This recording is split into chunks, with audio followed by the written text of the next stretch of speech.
Another key contribution by AmartyaSen is the idea of the missing women. But just let me warn you, this is going to get a little scary. Sen has raised the issue of whether baby and prenatal girls are really receiving equal treatment and equal care from their families.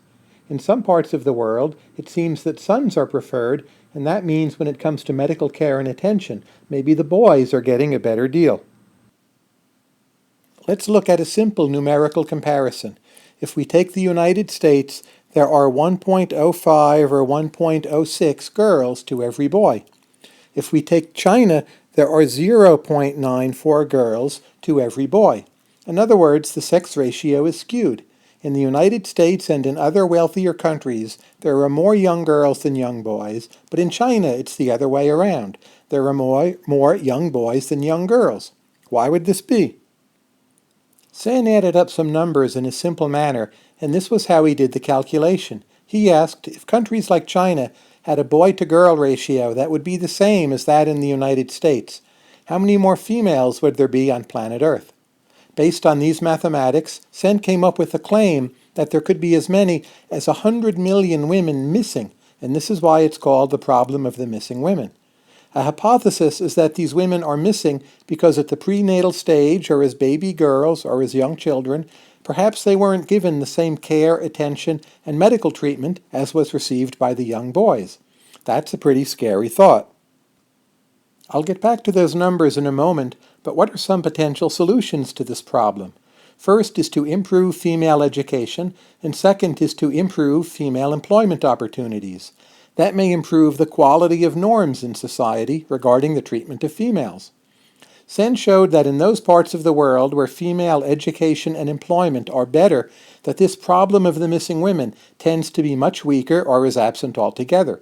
Sen, for instance, looked at the Indian state of Kerala, which has a pretty good educational system, a high level of literacy, and a better situation for women's rights than in many other developing regions, and he found that in Kerala there is not in general this problem of the missing women. These solutions are, in general, considered to be very good ideas. That all said, Sen's calculation of the 100 million missing women is considered to be problematic once we look at the exact numbers. Most scholars agree there's a serious problem in this area, but Sen's basic calculation assumed that each region has an identical initial ratio of male to female births, and this simply isn't true. There are some parts of the world where at birth there are more baby girls than baby boys, and other parts where there are at birth more baby boys than baby girls. Once we take this difference into account in the calculation, the number of missing women is not 100 million, it's probably a good deal less. There's a very good piece by Anderson and Ray, published in 2010, Review of Economic Studies. It's called Missing Women, Age and Disease. They show that disease-by-disease effects account for most of the missing women around the world. That is, if there are missing women in a particular region, it's probably because in that region there is some disease to which women, whether they be baby girls or grown women, are more prone. So what they have done in this article is go through different parts of the world and show which diseases are giving rise to the missing women and at what ages these women are going missing. Let's take a look at what they have learned from this piece. If we look at China, this is the case where Sen's argument seems to be most clearly true. Most of the missing women in China are from prenatal factors or from infancy. That is, the sex ratio between girls and boys opens up in China at a very early age. This seems to fit Sen's scenario of a case where parents aren't paying enough attention and giving enough care to the baby girls compared to the baby boys, or there may be a kind of selective abortion going on where the parents are keener to have baby boys than baby girls. But the interesting thing is that only in China does this seem to be the case. In other regions, the problem of the missing women actually takes a different form.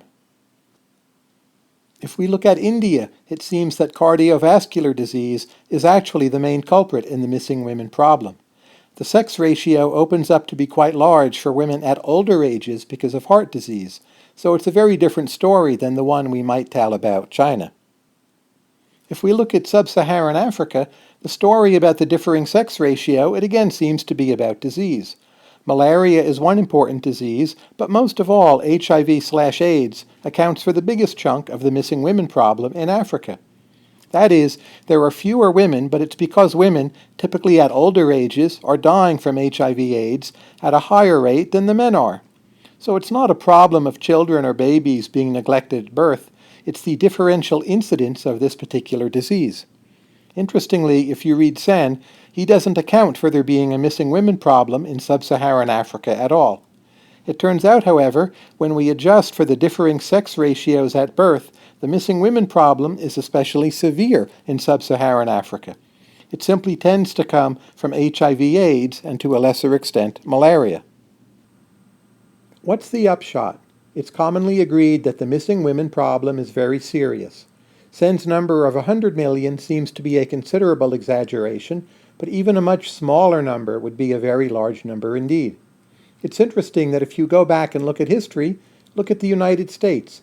The United States had a missing women problem in the year 1900, and in proportional terms, it was actually a more severe problem than either China or India have today. It's not the common view that American parents were neglecting their baby girls in the year 1900, but again, it seems it might have something to do with the differential incidence of disease. Let's consider a quotation from the Anderson and Ray paper. They say, and I quote, "Sen's terrible story of inequality and neglect is possibly true in large part, but other stories need to be told as well."